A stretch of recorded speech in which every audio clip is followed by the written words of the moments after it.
Hello everyone, myself Dr. Rosie Gailan from Government Model Sanskriti Senior Secondary School, NIT 3 Faridabad. Today we are going to discuss about the chapter Electric Charges and Fields, class 12th, and the topics which we will cover in this lecture are electric field due to a point charge, and electric field due to a system of charges, electric field lines and their properties, and numericals. Now let us start with the topic electric field. If two charges are placed in air, then there exists a force between these two charges without any contact, and the existence of this force is given by the concept of electric field. To test the existence of electric field, let us consider a source charge Q. ये एक source charge है Q, और इस charge के नजदीक जब हम एक और चार्ज कोई Q नोट चार्ज को लेकर आते हैं तो ये चार्ज Q नोट जो है ये इलेक्ट्रिकल इन्फ्लुएंस फील करता है। इलेक्ट्रिकल इन्फ्लुएंस का मतलब है कि ये जो टेस्ट चार्ज है, ये टेस्ट चार्ज रिपेल होता है यहाँ। अब क्योंकि पॉजिटिव चार्ज से इलेक्ट्रिक फील्ड जो है उसकी डायरेक्शन होती है आउटवर्ड। जैसे ही टेस्ट चार्ज को इस रीजन के अंदर लेकर आते हैं तो ये टेस्ट चार्ज क्या है, रिपेल होगा। दूसरा, अगर ये चार्ज सोर्स चार्ज नेगेटिव हो, अगर सोर्स चार्ज नेगेटिव होगा तो क्या होगा, तो इसमें इलेक्ट्रिक फील्ड की जो डायरेक्शन होती है वो है पॉजिटिव, यानी कि इनवर्ड अंदर की तरफ, अंदर की तरफ। तो जैसे ही टेस्ट चार्ज को इसके रीजन में हम लेकर आते हैं तो ये क्या करेगा, इसको अट्रैक्ट करेगा। यानी कि दोनों ही केसेस में जो टेस्ट चार्ज है वो या तो अट्रैक्शन फील करेगा या रिपल्सन फील करेगा। तो जिस स्पेस में, जिस रीजन में जो टेस्ट चार्ज है वो इलेक्ट्रिकल इन्फ्लुएंस को फील करता है, that region is known as electric field. The space around a charge, the space around a charge in which electrical influences can be experienced, that space is known as electric field. Hence electric field is defined as force per unit charge, force per unit charge, यानी कि E is equal to F by Q naught, and the units of electric field are Newton per Coulomb. As electric field is a vector quantity, hence it has direction same as that of the force. Electric field due to a point charge.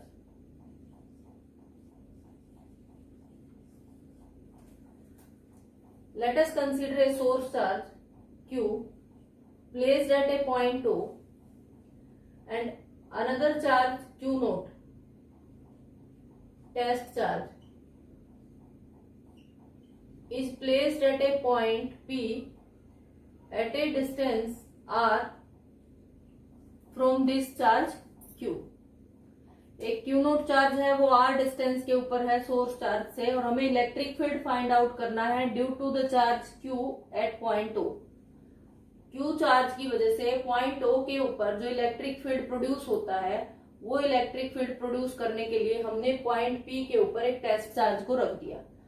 अब ये plus Q charge है तो electric field की direction क्या होगी, क्योंकि plus Q से electric field lines क्या बाहर निकलती है, इलेक्ट्रिक फील्ड की जो डायरेक्शन होगी वो आउटवर्ड होती है।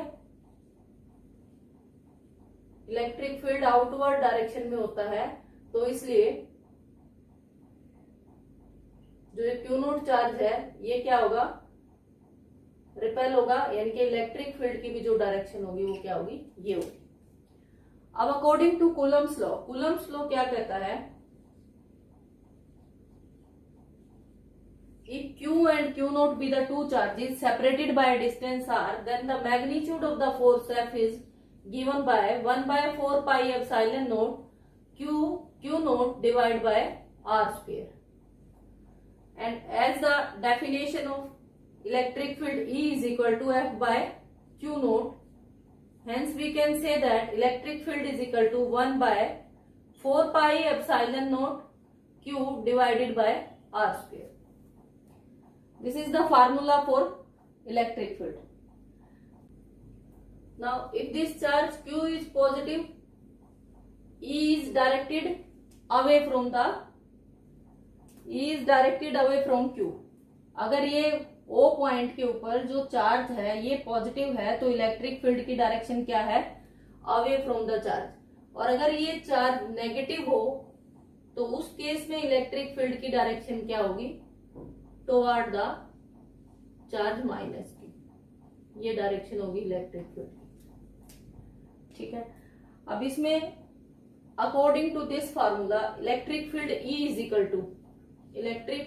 Equal to 1 by R square. Electric field क्या है? इनवर्सली प्रोपोर्शनल है स्क्वायर ऑफ डिस्टेंस के.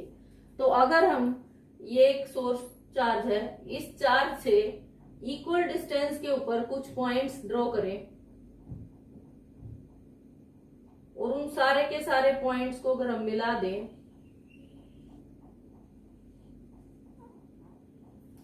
तो जो इलेक्ट्रिक फील्ड है इस पूरी की पूरी सरफेस के ऊपर इलेक्ट्रिक फील्ड की वैल्यू क्या होगी? सेम होगी.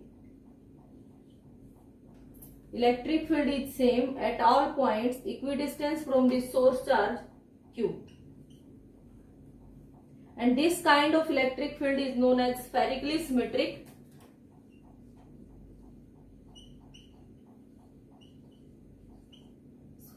symmetric or radial electric field.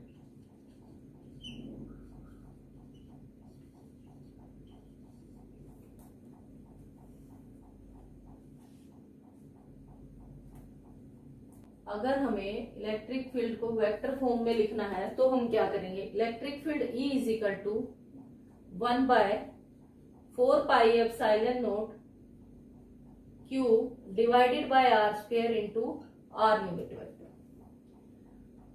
Here this unit vector R gives the direction of electric field. Now as we know that unit vector R is equal to R, a vector divided by its magnitude. A unit vector is represented by a vector divided by its magnitude. Hence, unit vector R is equal to R by R, and electric field E is equal to 1 by 4 pi epsilon naught Q divided by R cube into R. This is the vector form of electric field. Now, the relationship between electric field and the distance R graphical relationship क्या होगा E और R के बीच में? As we know that E is inversely proportional to R square. Hence, as R increases, E decreases. जैसे जैसे R increase होगा E की value क्या हो जाएगी? Decrease हो जाएगी. This is the graphical relationship between E and R. The next topic is electric field due to a system of charges. मान लेते हैं तीन चार्जेस है Q1, Q2 and Q3. 3 charges हैं और हमें फाइंड आउट करना है electric field at a point P on charge Q note. तो Q1 जो चार्ज है इसका डिस्टेंस है Q नोट से R1P. Q2 का डिस्टेंस है R2P and Q3 is at a distance of R3P. Now direction of electric field. अब electric field की जो डायरेक्शन होगी वो क्या होगी? अब ये पॉजिटिव चार्ज है तो पॉजिटिव चार्ज से इलेक्ट्रिक फील्ड क्या होगा? Radially outward. ये डायरेक्शन होगी electric field due to charge Q1. Now electric field due to charge Q2. Due to charge Q3 is E3, and in this question we have to find the electric field due to a system of charges. अब इन सारे के सारे charges की वजह से जो electric field होगा वो हमें फाइंड आउट करना है। To the superposition principle, total electric field due to the system of charges is equal to the sum of electric field due to individual charge. It means total electric field E is given by E1 plus E2 plus E3 and now electric field due to charge 1। E1 की value क्या होगी हमारे पास, E1 is equal to, ये distance है तो E1 is equal to 1 by 4 pi epsilon naught Q1 divided by R1P का square. T2 is equal to 1 by 4 pi epsilon naught Q2 divided by R2P into R2P unit vector, and E3 is equal to 1 by 4 pi epsilon naught Q3 divided by R3P into R3P unit vector. These are the values of electric field due to charges Q1, Q2 and Q3. Now the total electric field E is equal to E1 plus E2 plus E3, इन सबको हम add कर देंगे तो total electric field आ जाएगा। तो ये सारी की सारी वैल्यूज हम इस इक्वेशन में पुट कर देते हैं और जब वैल्यूज को हम इसमें पुट करेंगे तो 1 बाय 4 पाई एप्सिलॉन नॉट क्या है, कॉमन है तो इसको हम बाहर ले लेते हैं। तो electric field E is equal to 1 by 4 pi epsilon naught Q1 by R1P square into R1P unit vector plus Q2 by R2P square into R2P unit vector plus Q3 divided by R3P square into R3P unit vector. अब इन सारों को add कर लेते हैं mathematically. जब इनको add करते हैं तो हम क्या साइन ले लेते हैं, समेशन का। तो इलेक्ट्रिक फील्ड E क्या आ जाएगा, this is equal to 1 by 4 pi epsilon naught summation. अब यहां देखो Q क्या है, 1 2 3, तो यहां पे अगर हम देखते हैं तो यहाँ वैल्यू Q की जो चेंज हो रही है Q1 Q2 Q3, it means इसको हम लिख सकते हैं QI and I tends to 1 to N, यानी कि Q को I को अगर हम 1 पुट करेंगे तो किसके लिए आ जाएगी इक्वेशन, Q1 के लिए। अब नीचे है R1P स्क्वायर, P फिक्स है लेकिन 1 2 3 ये चेंज हो रहा है तो इसको नीचे हम ले लेते हैं RIP square into RIP unit vector. It means जैसे जैसे हम वैल्यूज को I की वैल्यू अगर 1 रखेंगे तो ये आ जाएगा Q1 divided by R1P square into R1P, I equal to 2 means Q2 divided by R2P square into R2P। Similarly R3 similarly I equal to 3 के लिए क्या आ जाएगा, Q3 divided by R3P square into R3P unit vector. Let us consider two charges plus 4 microcoulomb and plus 1 microcoulomb are separated by a distance of 1 meter and are placed in vacuum. We have to find a point on the line joining these two charges where the electric field is 0.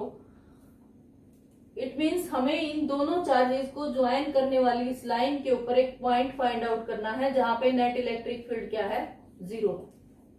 अब उसके लिए मान लेते हैं कि ये point P है where the net electric field is 0। Point P के ऊपर नेट इलेक्ट्रिक फील्ड क्या है, 0 है। Now consider that the distance of this point P from A, ये डिस्टेंस x है तो जो रिमेनिंग डिस्टेंस हो गया वो क्या आ गया, दैट इज 1 माइनस। अब इलेक्ट्रिक फील्ड की डायरेक्शन देख लेते हैं। जो चार्ज 4 माइक्रोकूलम पॉइंट ए के ऊपर है तो electric field direction of electric field due to charge 4 microcoulomb, इसकी वजह से जो इलेक्ट्रिक फील्ड है इसकी डायरेक्शन क्या होगी, this is EA, it is represented by EA। क्योंकि जो पॉजिटिव चार्ज है उससे इलेक्ट्रिक फील्ड लाइंस क्या है, रेडियली आउटवर्ड मूव करती है। इलेक्ट्रिक फील्ड की जो डायरेक्शन है वो बाहर की तरफ होगी तो ये दे दिया EA। सिमिलरली ये प्लस 1 माइक्रोकूलम जो चार्ज है इसकी वजह से इलेक्ट्रिक फील्ड की जो डायरेक्शन होगी वो क्या होगा, इससे रेडियली आउटवर्ड, तो ये ले लिया EB। अब ये जो दोनों इलेक्ट्रिक फील्ड है ये क्या है, इनकी डायरेक्शन एक दूसरे से अपोजिट है। इलेक्ट्रिक फील्ड की दोनों की डायरेक्शन एक दूसरे से अपोजिट है, तो electric field at any point P will be 0 when EA is equal to EB, यानी कि दोनों का मैग्नीट्यूड इक्वल होगा तो टोटल जो नेट इलेक्ट्रिक फील्ड आएगी वो क्या आ जाएगी 0। तो EA क्या है हमारे पास 1/4 पाई एप्सिलॉन नॉट QA, इसको हमने ले लिया QA डिवाइडेड बाय, अब ये डिस्टेंस क्या है AP divided by AP square. Similarly ये आ गया QB divided by 4 pi epsilon naught, और ये क्या आ जाएगा BP square. Now AP is equal to, AP की वैल्यू क्या मानी हमने x, और BP क्या माना है BP is equal to 1 minus x, इसकी वैल्यू क्या है 1 माइनस एक्स।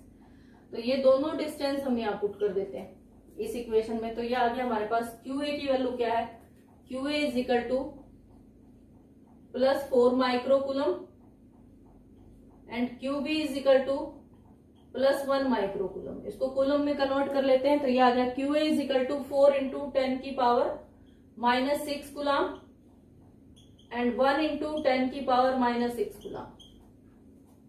ये वैल्यूज को पुट कर देते हैं अब इसमें, 4 डिवाइडेड बाय, अब as we know that 1/4 pi epsilon naught, इसकी वैल्यू क्या होती है 1/4 pi epsilon naught is equal to 9 into 10⁹ newton metre square पर coulomb square. This is the value of this term and this is known as K। 1/4 pi epsilon naught is equal to 9 into 10⁹ newton metre square पर coulomb square. इन सब values को put कर देते हैं, ये आ गया 9 into 10⁹ divided by 9 into 10⁹ into 4 into 10 की power -6 divided by x square is equal to 9 into 10 की पावर 9 इंटू 1 इंटू 10 की -6 बाय 1 माइनस x स्क्वायर। ये कैंसिल, ये कैंसिल, तो यहाँ आ गया 4 divided by x square is equal to 1 divided by 1 minus x का whole square, x square -2x। इसको ओपन कर लें, फिर इसको क्रॉस मल्टीप्लाई कर लेते हैं, 4 + 4x square -8x is equal to x square, 3x square -8x + 4 is equal to 0, 3x square -6x -2x factorization से +4 इज इक्वल टू 0, और यहां से क्या आ गया हमारे पास 3 कॉमन, 3x x -2 कॉमन, और ये आ गया x -2 is equal to 0, 3x -2 into x -2 is equal to 0। This implies x is equal to 2 या x इज इक्वल टू 2/3। अब अगर देखें x इज इक्वल टू 2 को देखें, तो ये पूरा डिस्टेंस कितना है 1 मीटर है, it means x is equal to 2 होगा, तो या तो वो यहां होगा या यहां होगा। अब मान लेते हैं कि x की वैल्यू 2 आती है, तो इट मीन्स जो पॉइंट P है वो कहीं यहाँ, यानी कि जो इलेक्ट्रिक फील्ड की अब डायरेक्शन देखें तो ये प्लस चार्ज है और ये भी प्लस चार्ज है, और प्लस चार्ज से जो इलेक्ट्रिक फील्ड है वो रेडियली आउटवर्ड होगा, तो इन दोनों की जो डायरेक्शन होगी वो ये होगी, ये भी इसी डायरेक्शन में होगा और EB भी इसी डायरेक्शन में होगा। और अगर दोनों ही इलेक्ट्रिक फील्ड एक डायरेक्शन में होंगे तो इट मीन्स वो कैंसिल नहीं करेंगे एक दूसरे को, तो नेट इलेक्ट्रिक फील्ड 0 नहीं होगी। नेट इलेक्ट्रिक फील्ड 0 कब होगी, जब इलेक्ट्रिक फील्ड की जो डायरेक्शन है EA और EB की वो अपोजिट होगी एक दूसरे से। अब दूसरा केस लेते हैं, x is equal to 2/3। x is equal to 2/3 क्या होगा, इस लाइन के बीच में कहीं लाई करेगा। अगर वो कहीं भी किसी भी पॉइंट पे लाई करता है तो उसमें क्या है, EA की डायरेक्शन इधर और EB की डायरेक्शन इधर, यानी कि EA और EB क्या है, मैग्नीट्यूड तो उनका इक्वल होगा लेकिन डायरेक्शन क्या हो जाएगी, अपोजिट हो जाएगी। इसका मतलब जो पॉइंट x है, x is equal to 2/3 is the answer of this question. At this point, value of electric field is 0. Net electric field is 0. Electric field lines. Electric field lines are the curves along which a small positive test charge would tend to move when it is free to do so. Let us see. ये एक line है, यानी कि कोई भी small positive test charge अगर इस path को फॉलो करता है तो ये क्या होगा, electric field line.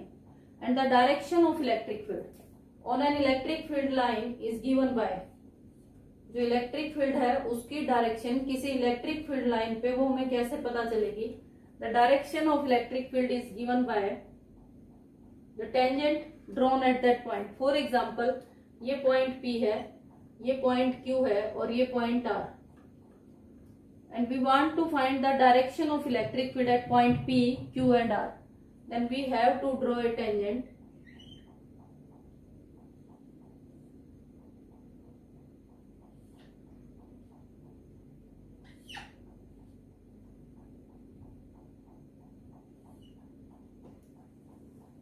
This tangent at point P, Q and R gives the direction of electric field at these points. The electric field lines are imaginary concept. Electric field lines are imaginary curves, but the field they represent is real. But the field they represent is real. Now the properties of electric field lines. Electric field lines की properties क्या है.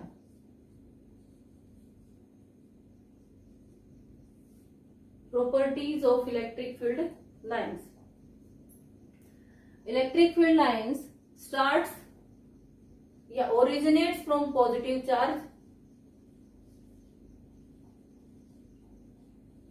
originates from positive charge and terminate at negative.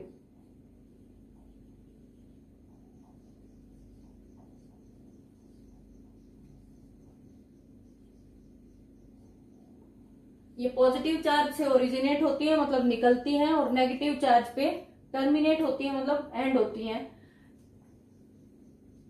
यानी कि अगर हम ये ले, ये एक पॉजिटिव चार्ज है तो इलेक्ट्रिक फील्ड लाइंस क्या होंगी, इससे बाहर की तरफ निकलेंगी.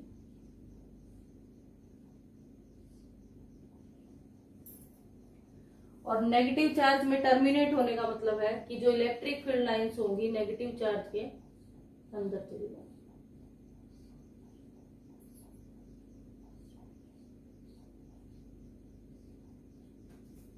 फिर आता है कि electric field lines do not form a closed curve. Electric field lines closed curve form नहीं करती हैं. फॉर एग्जांपल, ये हमने कहा कि ये ओरिजिनेट होती हैं पॉजिटिव चार्ज से और टर्मिनेट होती है नेगेटिव पे. अगर इलेक्ट्रिक फील्ड लाइंस ऐसे मूव करती हैं तो यहाँ क्या है कि जो इलेक्ट्रिक फील्ड लाइंस है वो प्लस से निकल के नेगेटिव में एंटर होगी, बट ऐसा नहीं है कि वो नेगेटिव से वापस प्लस में आ गई, वो वापस इससे यहाँ नहीं आएंगी. तो इसका मतलब क्या है, ये क्लोज्ड कर्व्स फॉर्म नहीं करती हैं. Do not form closed curves.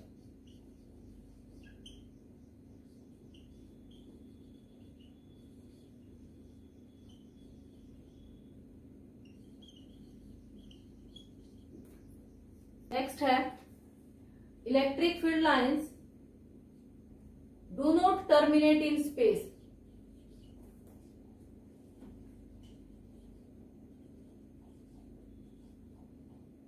कि स्पेस में टर्मिनेट नहीं हो जाती, मतलब खत्म नहीं हो जाती जाके. फॉर एग्जांपल, अगर पॉजिटिव चार्ज से लें तो जो इलेक्ट्रिक फील्ड हम ड्रॉ करते हैं कि जो इलेक्ट्रिक फील्ड लाइंस है वो यहाँ बाहर की तरफ, तो ऐसे नहीं है कि वो यहाँ एंड हो गई. जो इलेक्ट्रिक फील्ड लाइंस है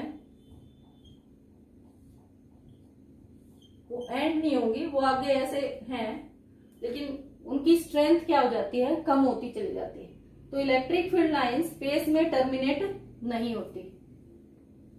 next is tangent to the electric field line at any point gives the direction of electric field. कि ये कोई भी इलेक्ट्रिक फील्ड लाइन है, इसके ऊपर अगर हम टेंजेंट ड्रॉ करें तो वो टेंजेंट क्या देगा, उसकी इलेक्ट्रिक फील्ड की direction.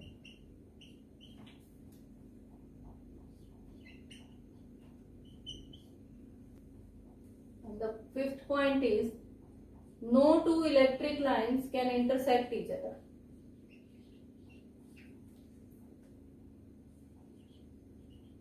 No two electric field lines can intersect each other.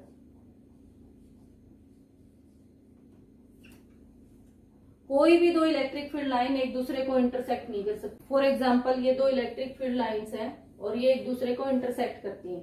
ये लाइन 1, ये लाइन 2. अब अगर ये दोनों लाइंस एक दूसरे को इंटरसेक्ट करती हैं तो इसका मतलब इस पॉइंट के ऊपर जो इलेक्ट्रिक फील्ड की डायरेक्शन होगी ड्यू टू लाइन 1 की वजह से जो इलेक्ट्रिक फील्ड होगा वो ये हो गया. E1 ले लेते हैं इसको, और इसकी वजह से जो इलेक्ट्रिक फील्ड होगा लाइन 2 की वजह से वो क्या होगा, E2. अब यहां पे देखें तो एक ही पॉइंट के ऊपर दो डायरेक्शन होगी इलेक्ट्रिक फील्ड की, विच इज नॉट पॉसिबल. एक ही पॉइंट के ऊपर इलेक्ट्रिक फील्ड की दो डायरेक्शंस इम्पॉसिबल है, इसीलिए कहते हैं कि no two lines can intersect. Next property is number of field lines originating or terminating at a charge is proportional to the magnitude of that charge. इसको समझने के लिए consider a charge QA and QB.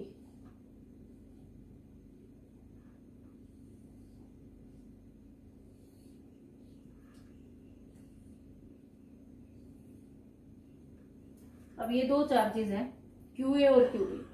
According to this property, we will find the value of QA and QB also.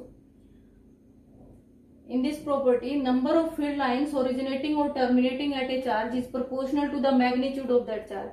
इसमें हमें कहा है कि जो नंबर ऑफ फील्ड लाइंस है या तो किसी चार्ज से निकलती हैं या उस चार्ज पे टर्मिनेट होती हैं, वो किसके प्रोपोर्शनल होंगी, उस चार्ज के मैग्नीट्यूड के प्रोपोर्शनल होंगी. इट मीन्स QA से कितनी फील्ड लाइंस ओरिजिनेट हो रही है, 1 2 3 4, और QB से कितनी फील्ड लाइंस ओरिजिनेट हो रही हैं या टर्मिनेट हो रही हैं. QB पर क्या है, फील्ड लाइंस टर्मिनेट हो रही है 2, 1 2, तो 2. तो magnitude of that charge QA divide by QB is equal to 4/2. It means 2, यानी कि that QA is equal to 2 times that of QB. Second thing है कि इसमें जो साइन कन्वेंशन होगा वो क्या होगा. अब यहाँ देखो, यहां से फील्ड लाइंस ओरिजिनेट हो रही है. अब क्योंकि फील्ड लाइन ओरिजिनेट हो रही है तो ये पॉजिटिव मैग्नीट्यूड है चार्ज का, और इसका मैग्नीट्यूड कैसा है, नेगेटिव. तो यहाँ हम ये भी ले सकते हैं कि ये जो 4 है ये तो प्लस है और ये है ये नेगेटिव है, तो यहाँ वैल्यू जो आ गई हमारे पास -2. It means QA is equal to -2 into QB. Therefore, we can find the magnitude of the charge using this property. Next है density of electric field at a point. Density of electric field at a point gives the magnitude of electric field at that point. Density of electric field at a point gives the magnitude of electric field at that point. Let us see.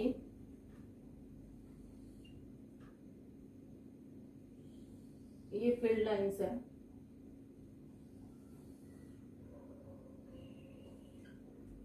अब मान लो कि हमें electric field की value बतानी. ये एक point है ये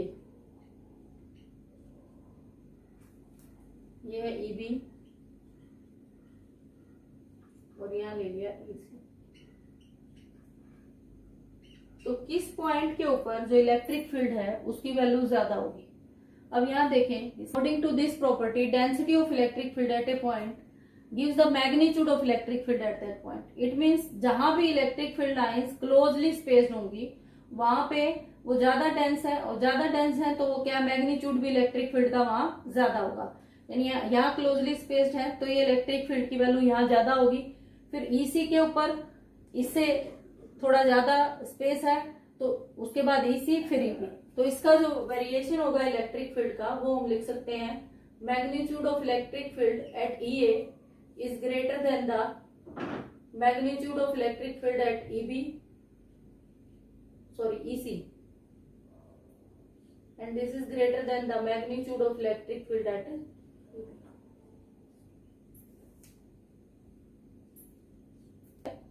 नेक्स्ट प्रॉपर्टी है equidistance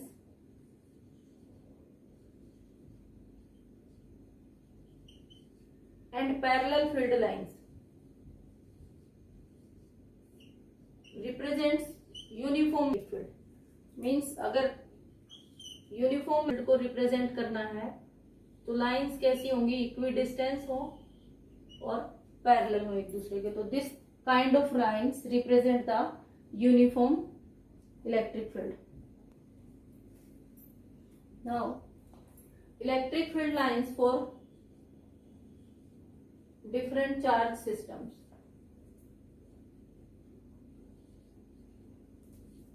Electric field lines for different charge systems means positive charges के लिए, पॉजिटिव चार्जेस के लिए इलेक्ट्रिक फील्ड लाइंस क्या होंगी, रेडियली आउटवर्ड।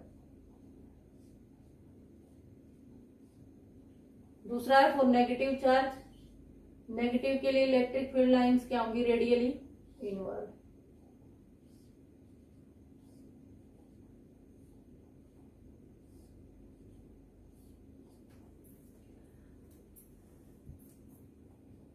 सेकंड है electric field lines for two equal and opposite point charges. Next है electric field lines for two equal and opposite point charges.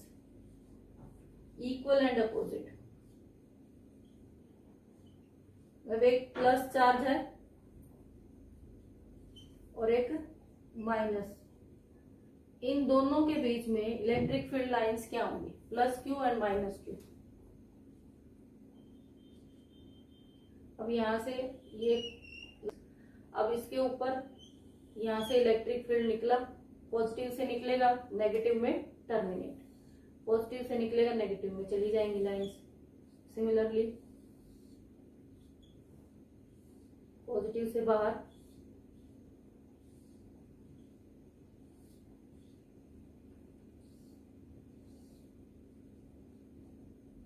और यहां क्या आ गया, नेगेटिव से अंदर की तरफ।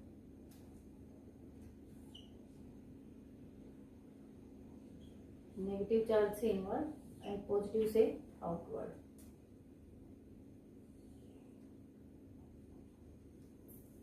तो this is the diagram for two equal and opposite point charge. ये डायग्राम बनाते हुए हमें ये देखना जरूर है कि जो डायग्राम हो उसमें सिमेट्री हो। सिमेट्री मीन्स ये लाइन है, इस लाइन के ऊपर हम जितनी लाइंस ड्रॉ करें उतनी नीचे भी ड्रॉ करें, इस साइड जितनी उतनी नीचे। तो सिमेट्री जरूर हो डायग्राम ड्रॉ करते हुए। इस तरह का जो फील्ड होता है उसको हम बोलते हैं cylindrical symmetry.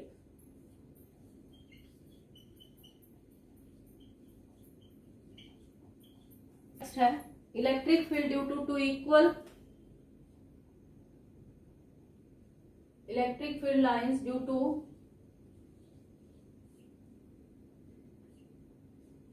To equal point charges, two equal positive point charges.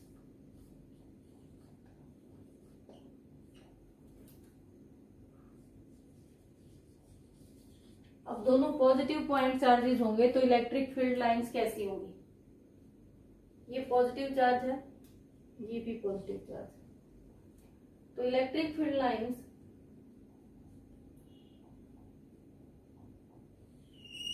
अब यहां से देखो, इलेक्ट्रिक फील्ड लाइंस को क्या है, पॉजिटिव चार्ज से बाहर की तरफ जाती है। अब पॉजिटिव चार्ज से अगर देखा जाए तो इलेक्ट्रिक फील्ड लाइंस को इस तरफ मूव करना है, ऐसे।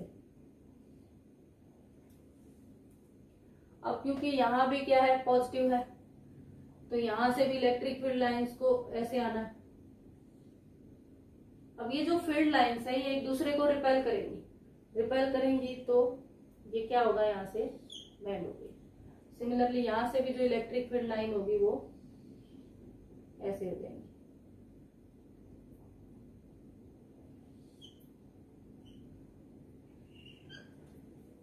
ठीक है, अब यहां से ये आ गया,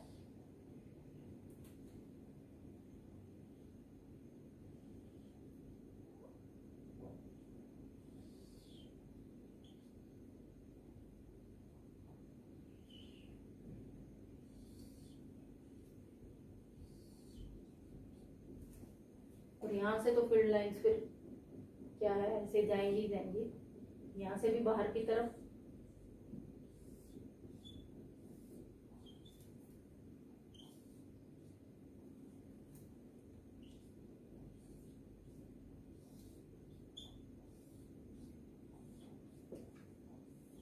तो ये जो डायग्राम है ये क्या आ गया हमारे पास, दो पॉजिटिव पॉइंट चार्जेस हैं तो क्या होंगे, ये पॉइंट चार्जेस, यानी कि ये जो पॉजिटिव चार्ज है जब इधर इसकी लाइन मूव करेगी तो यहाँ से भी दूसरी लाइन आ रही होगी, ये दोनों लाइंस क्या है, फील्ड क्या है, एक दूसरे को रिपेल करेंगे, तो ये जो है यहाँ पे एक दूसरे से दूर हट जाएंगे और एक ऐसा रीजन बन जाएगा, यहाँ पे एक ऐसा पॉइंट क्रिएट हो जाएगा जहाँ पे इलेक्ट्रिक फील्ड क्या होगा, 0।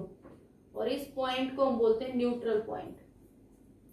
Neutral point is a point eight which net electric field is 0, क्योंकि ये दोनों की दोनों जो पॉजिटिव चार्जेस हैं ये एक दूसरे के इलेक्ट्रिक फील्ड को कैंसिल कर देंगे, तो यहाँ एन पॉइंट को हम बोलते हैं न्यूट्रल पॉइंट।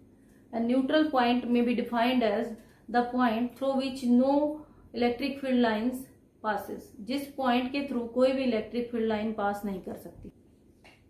अब एक न्यूमेरिकल देख लेते हैं। दो चार्जेस हैं Q1 और Q2।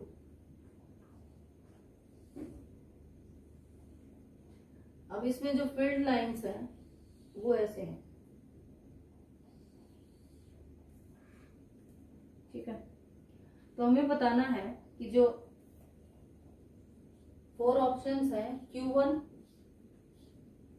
is greater than Q2, magnitude of Q1 is greater than Q2, second is magnitude of Q2 is greater than Q1, third is magnitude of Q1 is equal to Q2,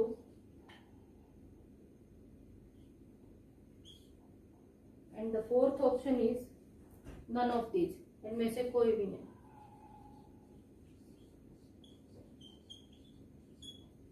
ये figure हमें दे रखा है और इस figure के base पर ही हमें ये एनालिसिस करना है कि Q1 का जो मैग्नीट्यूड है इनके चार्ज का वो Q2 से बड़ा होगा, Q2 का मैग्नीट्यूड Q1 से बड़ा होगा, या दोनों इक्वल होंगे, या कोई भी ऑप्शन करेक्ट नहीं होगा। तो इसको देखने के लिए सबसे पहले देखते हैं इन दोनों के बीच में एंगल क्या होगा। यहाँ देखें Q1 के लिए इसकी जो फील्ड लाइंस है इसके बीच में एंगल मान लेते हैं अल्फा, इसके बीच का एंगल मान लेते हैं बीटा। अब इस फिगर से हम क्लियरली देख पा रहे हैं कि एंगल अल्फा जो है वो ग्रेटर देन है एंगल बीटा से। एंगल अल्फा एंगल बीटा से बड़ा है, तो जो फील्ड लाइंस हम Q1 के लिए ड्रॉ करेंगे इट मींस ये इतनी ये फील्ड लाइंस आगे मान लो Q1 के लिए, क्योंकि ग्रेटर एंगल है तो ग्रेटर एंगल पर ही फील्ड लाइंस हम बनाएंगे।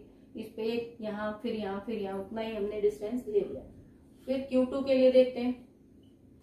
Q2 के लिए जो फील्ड लाइंस होंगी वो एंगल क्या है, बीटा एंगल कम है, तो बीटा एंगल कम है तो फील्ड लाइंस 2,